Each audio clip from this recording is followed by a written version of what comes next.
Assalamualaikum warahmatullahi wabarakatuh. Salam Rahayu. Wilujeng Sumping, Wilujeng Ngadanguken. Mari kita mulai dengan hati yang tenang, pikiran yang pelan, dan rasa yang terbuka. Pernahkah kamu merasa di dalam dirimu sendiri seolah ada percakapan yang tidak pernah berhenti? Ada suara yang mengajak bersabar, ada suara yang mendorong untuk marah. Ada suara yang membujuk agar menyerah. Manusia sering mengira itu semua hanyalah pikirannya sendiri. Padahal sejak dulu, agama dan tradisi leluhur telah mengingatkan satu hal penting, bahwa manusia tidak pernah sendirian dalam batinnya. Dalam Islam, pendamping batin itu dikenal dengan nama Jin Qorin. Dalam tradisi Jawa, ia dipahami sebagai bayangan nafsu dan rasa. Dalam tradisi Sunda, ia dikenal sebagai rasa yang tidak dirawat.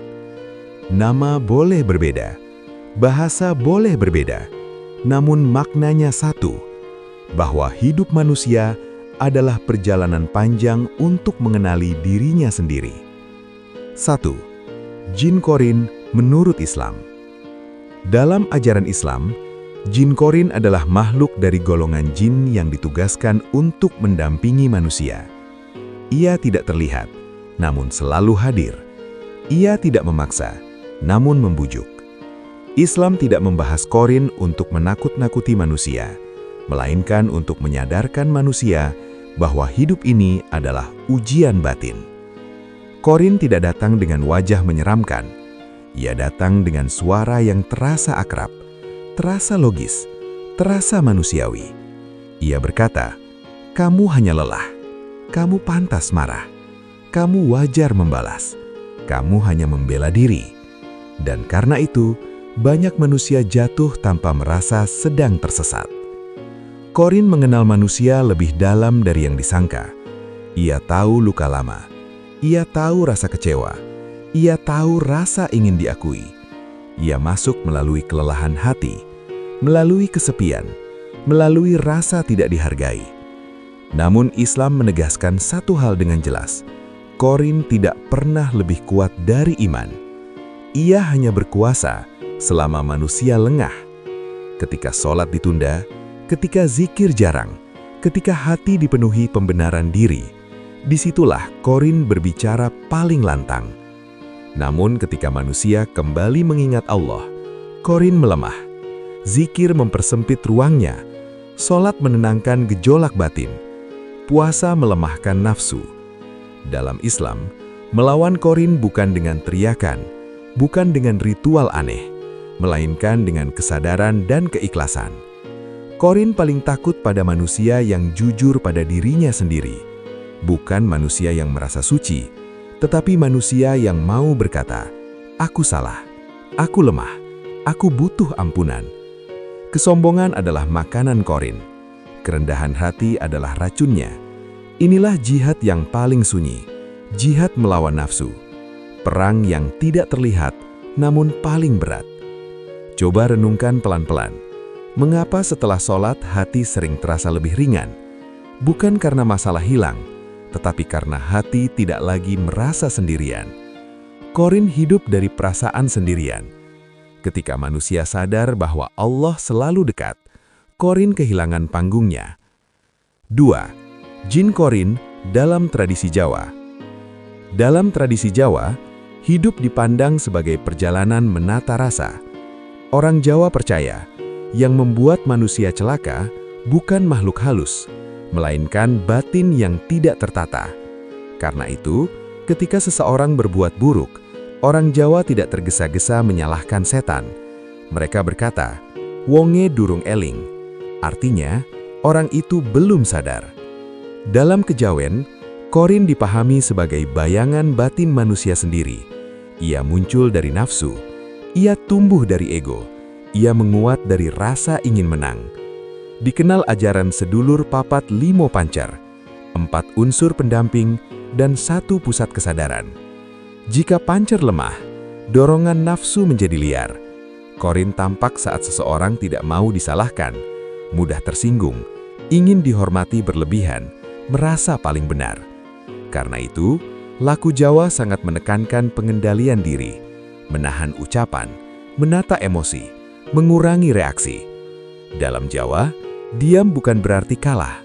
Diam adalah tanda bahwa seseorang sedang menjaga batinnya. Orang Jawa percaya, orang yang terlalu banyak bicara mudah dikuasai ego, dan ego adalah pintu masuk korin. Korin tidak takut mantra, tidak takut jimat.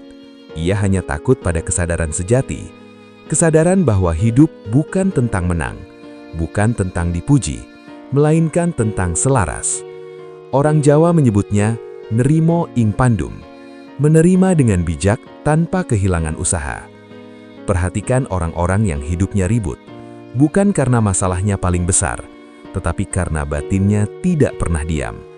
Batin yang tidak diam mudah ditunggangi rasa, dan rasa yang liar adalah jalan korin.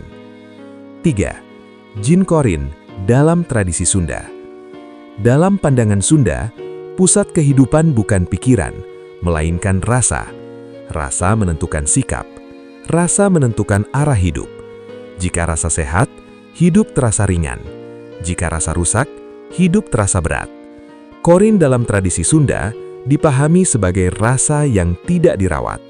Orang Sunda tua berkata, hati ini teu dirumat, bakal jadi tempat kagaduhan. Hati yang tidak dirawat akan menjadi tempat kegelisahan. Korin muncul saat rasa kehilangan keseimbangan, saat iri dipelihara, saat kecewa dipendam, saat keinginan dibiarkan berlebihan. Karena itu, orang Sunda diajarkan hidup teu kalelewihi, tidak berlebihan dalam marah, tidak berlebihan dalam senang, tidak berlebihan dalam keinginan. Kerendahan hati disebut handap asor, keramahan disebut someah, bukan sekedar adat, tetapi cara menjaga batin. Korin tidak betah di hati yang lapang, ia hidup dari rasa tidak cukup. Coba rasakan, saat kamu benar-benar bersyukur, apakah hatimu masih gaduh?